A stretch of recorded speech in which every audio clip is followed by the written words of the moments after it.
सिंध के वज़ीर इत्तलात शर्जील इनाम मेमन की प्रेस कॉन्फ्रेंस। पीटीआई के कारकुनों की जानिब से चैनल 5 न्यूज़ के कैमरामैन इमरान यामीन पर तशद्दुद और निजी टीवी की डीएसएनजी पर हमले की वीडियो भी दिखाई गई।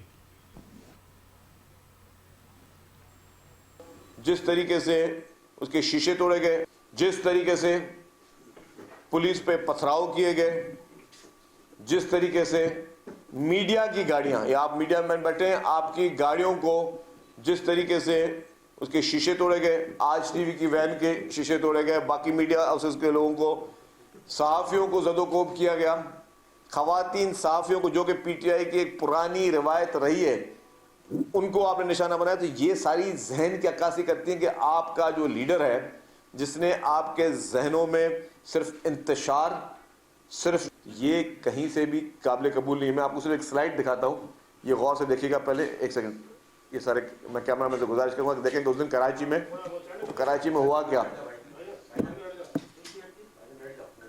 ये चलाएं जी।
चारों तरफ से पत्थर बरसाए जा रहे थे, डंडियों से जो है वो मारना शुरू किया है, लाते एक दूसरे, उसकी नाक तोड़ दी गई, उसका मुंह फाड़ दिया गया।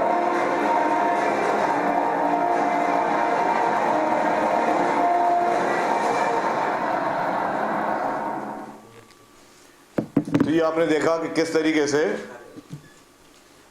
तरीके से कोशिश करके कि एक दफ़ा फिर 9 मई जैसा वाक़या करें, हालात ख़राब करें, कानून को अपने हाथ में लें। और पुलिस ने किस सब्र व तहम्मुल का काम लिया, हुकूमत ने किस सब्र व तहम्मुल का काम लिया। अगर हुकूमत के जहन में कोई शरारत होती तो हुकूमत सख्त कार्रवाई कर सकती थी, हुकूमत जो है गिरफ्तारियाँ कर सकती थी, हुकूमत जो है इन पर मुकदमे कायम कर सकती थी, लेकिन हमने कहा नहीं।